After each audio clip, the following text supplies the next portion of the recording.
दोस्तों, यदि आप पहली बार मेरे YouTube चैनल में तो आप लोगों से निवेदन है इसको सब्सक्राइब कर लीजिएगा और बेल आइकन पर ऑल पर प्रेस करना नहीं भूलिएगा, जिससे जो भी मैं वीडियो डालूंगा YouTube पर वो आपको सबसे पहले उसका नोटिफिकेशन मिलता रहे। तो बिना देरी के शुरू करते हैं इस बेहतरीन टॉपिक। हेलो डियर फ्रेंड्स, नमस्कार, welcome in my YouTube channel GNT with Balvir. Dear friends, आज मैं इम्पोर्टेंट कंटेंट लेकर आया हूं, जिसमें जो राजस्थान सरकार है उसके ग्रामीण विकास एवं पंचायत राज विभाग अनुभाग 3 महात्मा गांधी नरेगा शासन सचिवालय जयपुर के द्वारा एक आदेश जारी किए गए, जिसमें आदेश मैं आपको बता देता हूं। एडिशनल कमिश्नर यानी अतिरिक्त आयुक्त द्वितीय EGS माननीय जुगल किशोर मीणा जी इनके द्वारा EGS होता है एम्प्लॉयमेंट गारंटी स्कीम के तहत निकाले गए। इन सारे आदेशों में मैं आपको सबसे पहले बताऊंगा कि किस दिनांक तक अनुभव आप लोगों का मान्य होगा। एक टॉपिक ये रहेगा। दूसरा टॉपिक क्या है सत्यापन और चेक लिस्ट के 16 बिंदुओं का डिटेल। फिर मैं आपको बताऊंगा क्या है पात्रता संबंधी सत्यापन के प्रमाण पत्रों की आवश्यकता। उसके बाद फिर मैं आपको बताऊंगा प्रारूप 2, इसमें क्या डिटेल्स राज्य सरकार के द्वारा स्क्रीनिंग में मांगी जाएगी। उसके बाद मैं आपको बताऊंगा कितने पद हुए स्वीकृत जिला स्तर पर और पंचायत समिति स्तर पर, ग्राम स्तर पर कौन कौन से पद नियमित होने के लिए जा रहे हैं, जिनकी स्क्रीनिंग हाल ही में जारी होने वाली है, और कितने पदों के आधार पर। अब मैं आपको बताऊंगा कि जो MIS है उसकी आखिर शैक्षणिक योग्यता क्या रहने वाली है। इन सारी चीज़ों को बताऊंगा। उसके बाद जो नियमितीकरण संविदा कर्मचारियों को नए नियम के तहत जो स्क्रीन किए जा रहे हैं और उनकी पूर्ण रूप से मापदंड और योग्यता क्या है। बहुत बड़ी राजस्थान में खुशी की लहर दौड़ चुकी है, क्योंकि MCC की जो गाइडलाइन थी, no objection of the MCC angle, उसके आधार पर ये सारा जो स्क्रीनिंग कार्यक्रम डेट टू डेट जारी होने वाला है। उसके ऊपर आज मैं महत्वपूर्ण वीडियो लेकर आया हूँ। हाँ, इतना बता देता हूँ कि जो डिस्क्रिप्शन बॉक्स है वहाँ पर मैंने सभी जितने भी PDF ऑर्डर्स की कॉपी हैं उनके लिंक दे दिए हैं, वहाँ से डाउनलोड आप इनको कर पाएंगे। और यदि अभी तक आपने चैनल को सब्सक्राइब नहीं किया तो आपसे गुजारिश है चैनल को सब्सक्राइब कर लीजिएगा। अंत में वीडियो अच्छा लगे तो जरूर इसको लाइक कीजिएगा, अपने दोस्तों तक शेयर करना बिल्कुल नहीं भूलिएगा।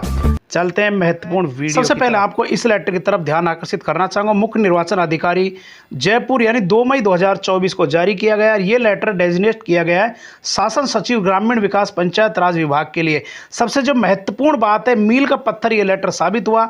इस लेटर में जो सबसे बड़ी बात थी वो यहाँ पर है। यहाँ आपका ध्यान आकर्षित करना चाहूँगा, no objection from MCC angle यानी मॉडल कोड ऑफ कंडक्ट यानी आदर्श आचार संहिता के दृष्टिकोण से कोई आपत्ति नहीं है। ये चीजें, ये बात इन्होंने कही है, जैसा आप लोगों का ध्यान मैं यहाँ आकर्षित करना चाह रहा हूँ, देख लीजिएगा। यानी मुख्य निर्वाचन अधिकारी राजस्थान जयपुर के द्वारा ये बात कही गई। उसके बाद इन प्रकार ये जो संविदा कर्मचारी मनरेगा के, उनके लिए ये लेटर जारी किया गया। स्क्रीनिंग आज इस पड़ाव पर आ चुका कि इनका नियमितीकरण होने जा रहा है। चलते हैं उस महत्वपूर्ण आदेशों की तरफ, बने रहे इस वीडियो में। अब मैं ले आया हूँ यहाँ महत्वपूर्ण ऑर्डर की तरफ।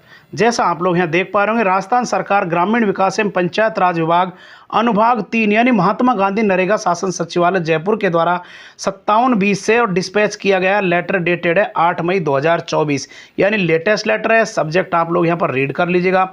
सबसे पहले मैं बता देता हूँ, ये जो मनरेगा जो योजना है वो 2005 में लागू की गई थी, और लागू करने के बाद सबसे पहले जो मेन गाइडलाइन थी इसकी वो 2006 में जारी की गई। यानी जो इम्प्लीमेंट था वो फरवरी 2006 में जारी हुआ। 23 अगस्त 2005 को मनरेगा योजना आई। महात्मा गांधी नरेगा इसका पूरा नाम है, यानी Mahatma Gandhi national rural employment guarantee act 2005, जो EGS के तहत चलता है। यानी EGS है एम्प्लॉयमेंट गारंटी स्कीम।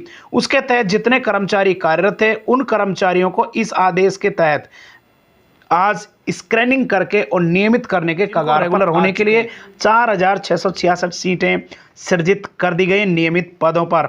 उन्हीं के बारे में ये आज वीडियो लेकर आप लोगों के सामने हाजिर हुआ हूँ। सबसे पहले इस नियम की तरफ आपका ध्यान आकर्षित करना चाहूँगा। 7 मार्च 2024 को जारी आदेश के अनुसार स्वीकृति प्रशासनिक मिल गई थी। ये लेटर कौन सा, उस लेटर की तरफ आपका ध्यान आकर्षित करना चाह रहा हूँ। फ्रेंड्स, यहाँ पर आप देख पा रहे होंगे ये वो लेटर है जिसके बारे में भी हाल ही में 1666/59 डिस्पैच से बात की गई। ये पदनाम है यहाँ पर ग्रेड पे, और ये स्वीकृत पद है। कितने स्वीकृत पद है वो आप लोग यहाँ पर देख पा रहे होंगे। नीचे की तरफ यदि हम देखेंगे तो यहाँ पर 4966 पदों की संख्या है जो यहाँ पर जारी की गई थी। इस लेटर स्वीकृति की बात की गई है। अब चलते हैं मूल नियमों। फ्रेंड्स, हम आ गए हैं मूल नियमों की तरफ। मूल नियमों में ये जो महत्वपूर्ण लाइन है इसकी तरफ मैं आपका ध्यान आकर्षित करना चाह रहा हूं, यानी Rajasthan contractual hiring to civil post rule 2022 के नियम 20 के तहत ग्रामीण विकास और प्रशासनिक नियंत्रण में सृजित 4966 नियमित पदों की प्रशासनिक स्वीकृति ग्रामीण विकास विभाग के आदेश क्रमांक 7 मार्च 2024 द्वारा जारी कर दी गई। ये लेटर मैंने 7 मार्च का आपको दिखा दिया। अब ये लेटर आपकी तरफ ध्यान आकर्षित करने के लिए दिखा रहा हूँ, यानी नियम number 20 Rajasthan contractual civil post rule 22 क्या कहता है उसकी तरफ आपको लेकर चल रहा हूँ। ये सारे नियम इसलिए दिखा रहा हूँ, इन नियमों के परिप्रेक्ष्य में ये स्क्रीनिंग कमेटी स्क्रीन करके क्या क्या इनकी योग्यताएं, क्या अनुभव, उसके आधार पर आज इनके लिए फ्यूचर संवरने के लिए जा रहा है। जो भी मनरेगा कार्यक्रम के अंतर्गत जो 9 वर्ष या 9 वर्ष से अधिक के अनुभव की योग्यता रखते हैं उनके लिए चलते हैं। फ्रेंड्स, अब मैं लिखा रहा हूँ Rajasthan hiring to contractual civil post rule 2022 की तरफ यहाँ पर 11 जनवरी 2022 को ये जारी किए गए थे डीओपी विभाग के द्वारा ये अधिसूचना है। इसके बिंदु नंबर 20 की तरफ आपका ध्यान आकर्षित करना चाह रहा हूँ। आखिर उसमें स्क्रीनिंग के लिए क्या दे रखा है, क्या नियम है, उसके आधार पर 4966 पदों का सृजन किया गया। यहाँ पर बिंदु नंबर 20 देख पा रहे होंगे स्क्रीनिंग, यानी यदि सरकार किसी स्कीम या परियोजना के किसी विनिर्दिष्ट संविदात्मक पद को नियमित पद में संपरिवर्तित किया गया है और किसी सेवा में सम्मिलित किया गया है तो उसको संविदात्मक पद पर कार्य कर रहा व्यक्ति और जिन्होंने 5 वर्ष संतोषजनक सेवाएं पूर्ण कर ली एवं उसे उस पद पर उसकी उपयुक्तता न्याय निर्णित करने के लिए उससे बनी कमेटी के द्वारा स्क्रीन किया जाएगा। यहाँ पर कमेटी देख पा रहे होंगे, ये कमेटी के मेंबर हैं और इनका डेजिग्नेशन है।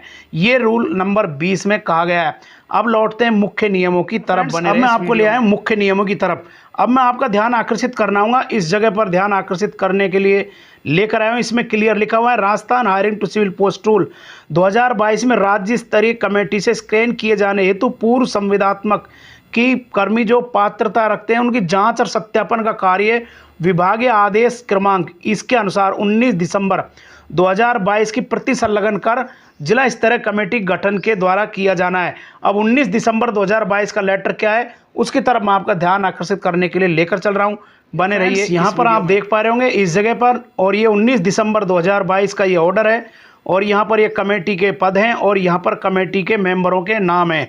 यहाँ पर देख लीजिएगा 3 प्रकार की कमेटियाँ बनाई गई और ये शिवांगी स्वर्णकार आयुक्त महोदय ईजीएस के द्वारा ये लेटर जारी किया गया, जैसा आप लोग यहाँ स्क्रीन पर देख पा रहे होंगे। अब चलते हैं मुख्य नियमों की। फ्रेंड्स, अब मैं ले आया मुख्य नियमों की तरफ। यहाँ पर देख लीजिएगा तो महात्मा गांधी नरेगा योजना के अंतर्गत 2022 के तहत नियुक्त प्राप्त संविदा कार्मिक जो कि नरेगा योजना में 9 वर्ष, यहाँ पर ध्यान रखिएगा डियर फ्रेंड्स 9 वर्ष, यानी जब आप लोग जब भी नरेगा में के अंतर्गत 3 पदों के स्तर पर आए, यानी जिला स्तरीय, पंचायत समिति स्तर, ग्राम पंचायत स्तर पर जब आप एडॉप्शन से पूर्व आए इस विभाग में एवं वर्तमान में 1 अप्रैल 2024 तक, ध्यान रखिएगा 1 अप्रैल 2024 तक यदि आपके 9 वर्ष या 9 वर्ष से अधिक हो गए हों, किस नियम के तहत लेकर चलता हूं उस नियम की तरफ बने रहे। डियर फ्रेंड्स, ये है वो डीओपी विभाग कार्मिक 2 का विभाग 4 अक्टूबर 2023 को जारी की गई के अंतर्गत 2 नियम जारी किए गए थे। पहला नियम की तरफ मैं आपका ध्यान आकर्षित करना चाह रहा हूँ, संक्षिप्त नाम।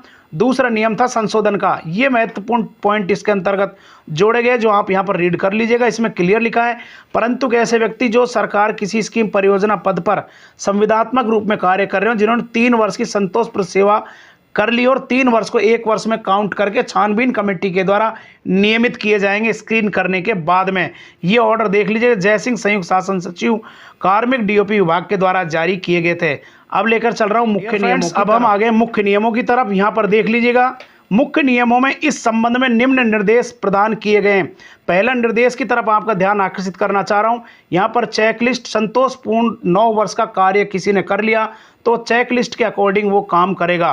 और दूसरे नंबर नियम की यदि हम बात करें तो इसमें लिखा हुआ 9 वर्ष की सेवा अवधि गणना 1 अप्रैल 2024 तक की जाएगी आधार मानकर। उसके बाद यदि मैं आपका ध्यान आकर्षित करना, संविदा सेवा अवधि की गणना नरेगा योजना अंतर्गत कार्य अवधि के आधार पर ही किए जाने हैं, अन्य विभाग योजना की सेवा की गणना इसके अंतर्गत नहीं की जाएगी। अब चलते हैं इसी के परंतु 4 में लिखा है, यहाँ पर देख लीजिएगा इसमें क्लियर, संविदा अवधि के कार्मिक को सेवा संतोषजनक होने पर संबंधित अधिकारी सीओ बीडीओ के द्वारा आवश्यक रूप से एक सर्टिफिकेट जारी करना होगा। नियम नंबर 5 देख लीजिएगा, 6 देख लीजिएगा, 7 और नीचे की तरफ आपका ध्यान आकर्षित करना चाह रहा हूँ किनके द्वारा ये आदेश जारी किए गए वो देख लीजिएगा। ये आदेश किए गए माननीय जुगल किशोर मीणा, अतिरिक्त आयुक्त द्वितीय ईजीएस के द्वारा जारी किए गए। यहाँ पर महत्वपूर्ण बिंदु है, 15 दिवस में इन कार्यों को देना है और 9 वर्ष या 9 वर्ष से अधिक जो कार्य कर रहे हैं उनको इन प्रपत्रों के अंतर्गत कार्य करना होगा।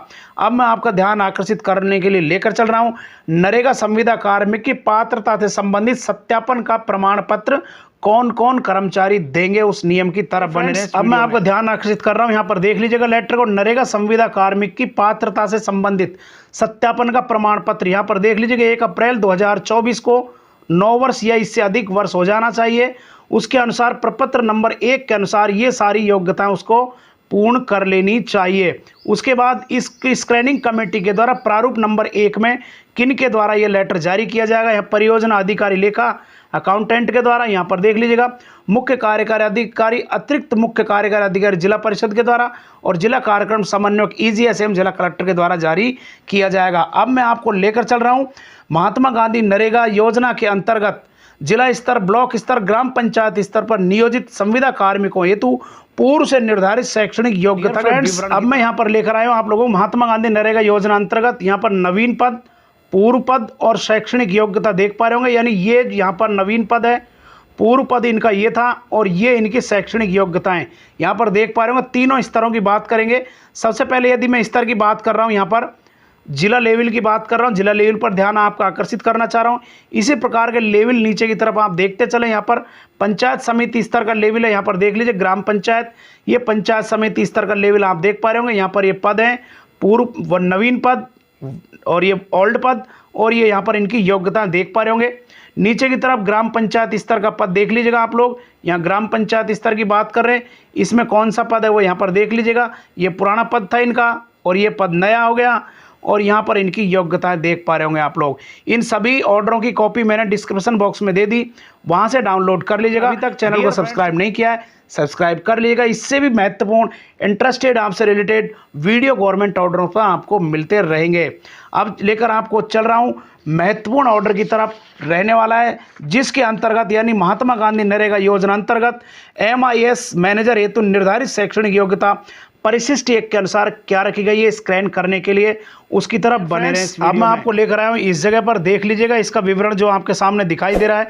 इस विवरण में आप लोग क्लियर देख पा रहे होंगे। इस जगह पर यहाँ निर्धारित शैक्षणिक योग्यता MIS, यहाँ पर पद नाम देख पा रहे होंगे MIS मैनेजर, और ये यहाँ पर इन पदों की योग्यताएं जैसा आप स्क्रीन पर देख पा रहे होंगे, ये पदों की योग्यताएं। इन पदों की योग्यताओं को देखने के बाद अब मैं आपका ध्यान आकर्षित करना चाहूँगा महात्मा गांधी नरेगा योजना अंतर्गत 9 वर्ष या इससे अधिक अवधि की संतोषजनक सेवा पूर्ण करने वाले कार्यरत संविदा कार्मिकों के दस्तावेज सत्यापन उपरांत स्कैनिंग हेतु पात्र कार्मिकों की कैटेगरी वाइज सूचना जो प्रपत्र 2 में मांगी जाएगी। उसके बाद मैं आपको लेकर चलूंगा प्रपत्र नंबर 1 में जो स्कैनिंग के उपरांत सत्यापन हेतु पात्र कार्मिकों की सूचना आखिर किन बिंदुओं में यहाँ पर डिस्ट्रिक्ट की बातें की गई है, जिला यहाँ पर भरना है, पंचायत समिति यहाँ, कार्मिक का नाम, पिता का नाम, पदनाम, आयु, पूर्ण वर्ष में भरनी है आपको, जाति, लिंग, शैक्षणिक योग्यता, 1 अप्रैल 2024 को नरेगा संविदा नियुक्ति दिनांक यहाँ पर यानी संविदा पद पर यानी प्रथम नियुक्ति मान लीजिए 2005 में हुई थी आपकी, वो इस जगह पर आपको भरनी है। और उसके बाद में संविदा नियम 2022 के अंतर्गत एडॉप्ट यानी जब जिस पद पर आप लोग कंट्रोचर हायरिंग सिविल पोस्ट रूल में आए वो दिनांक आपको इस जगह पर भरनी है, और कितने वर्ष का अनुभव हो गया वो आप यहाँ पर भर सकते हैं। अब लेकर चल रहा हूँ आप लोगों को नए नियम की तरफ, बने रहें इस वीडियो में। प्रपत्र नंबर 2 इसमें मांगा गया डिस्ट्रिक्ट का नाम, समन्वित फॉर्मेट है जिसमें पद नाम, यहाँ पर स्क्रीनिंग हेतु पात्र कार्मिकों की वर्गवार सूचना SC ST OBC MBC और EWS और कुल संख्या यहाँ पर विवरण ये मांगा गया है। उसके बाद में नीचे जो कर्मचारी उनका डेजिग्नेशन है उन सभी के यहाँ पर साइन हो गए। यहाँ पर देख लीजिएगा माननीय जुगल किशोर एडिशनल कमिश्नर के द्वारा ये सारे लेटर्स जारी किए गए। अब मैं आपका ध्यान आकर्षित करने के लिए महत्वपूर्ण नियम की तरफ लेकर चल रहा हूं, जहां पर महात्मा गांधी नरेगा योजना अंतर्गत 9 वर्ष या इससे अधिक अवधि की संतोषजनक सेवा पूर्ण करने के बाद कार्यरत संविदा कार्मिकों को क्या क्या दस्तावेज आखिर सबमिट करने होंगे, वो 16 बिंदु कौन कौन से हैं लेकर चल रहा हूँ। उस बिंदु फॉर्मेट का ध्यान आकर्षित करना चाह रहा हूँ। चेकलिस्ट, जांच हेतु आवश्यक दस्तावेजों के नाम और यहाँ पर विवरण भरना है आपको। यहाँ देख लीजिएगा, सबसे पहले आपका ध्यान आकर्षित करना चाह रहा हूँ नाम, पिता का नाम, पदनाम, जन्मतिथि आपको भरनी है, 10th के बेस के आधार पर आयु, जेंडर और जाति और शैक्षणिक योग्यता आपको नंबर 7 में भरना है। उसके बाद में 8 नंबर में आपको डिग्री डिप्लोमा जो भी आपने कर रखा है 8 में भरना है। 9 में नरेगा सेवा में प्रथम नियुक्ति अपॉइंटमेंट की डेट आपको भरनी है। 10 नंबर पर 9 वर्ष या इससे अधिक की अवधि संतोषजनक सेवा का प्रमाण पत्र आपको सीओ या बीडीओ के द्वारा जारी वो भरना है। 11 नंबर पर संविदा सेवा नियम 2022 के तहत लाए गए अपॉइंटमेंट की नियुक्ति की आपको कॉपी लगानी है। मूल निवास, चरित्र प्रमाण पत्र और स्वास्थ्य प्रमाण पत्र आपको 14 नंबर पर लगाना है। 15 नंबर की यदि हम बात कर रहे हैं तो यहाँ पर लिखा हुआ संतान संबंधी स्वयं घोषणा पत्र जो आपको 10 रुपये के नॉन जुडिशियल स्टाम्प प्रमाण पत्र पर आपको देना होगा। 16 नंबर आपराधिक प्रकरण किसी प्रकार की कोई जांच कार्रवाई नहीं है, ये पत्र आपको लेना होगा सीओ या बीडीओ के लेटर के द्वारा।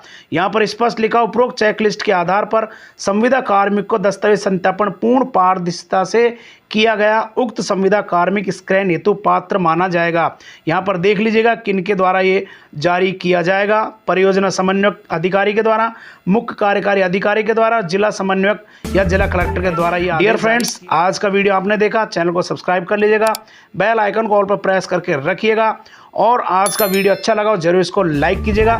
अपने दोस्तों तक ऐसे वीडियो शेयर करने से बिल्कुल भी नहीं चूकेगा। और सारे ऑर्डर्स की कॉपी मैंने डिस्क्रिप्शन बॉक्स में दे दिए, वहाँ से आप डाउनलोड कर लीजिएगा। अपने स्वास्थ्य का ख्याल रखिए। फिर मिलते हैं इससे महत्वपूर्ण कंटेंट के साथ, बने रहें हमारे साथ। जय हिंद, जय तो दोस्तों आज के लिए बस इतना ही। यदि आप लोगों को वीडियो अच्छा लगा हो तो इस वीडियो को जरूर लाइक कीजिएगा और इससे अच्छे बेहतरीन वीडियो पाने के लिए आप लोग इस चैनल को सब्सक्राइब कीजिएगा और बेल आइकन को ऑल पर प्रेस करना बिल्कुल नहीं भूलिए, जिससे जो भी मैं नया वीडियो डालूंगा उसका नोटिफिकेशन सबसे पहले आपको मिलता रहे। तो आज के लिए बस इतना ही, फिर नेक्स्ट वीडियो के साथ मिलते हैं। थैंक्स।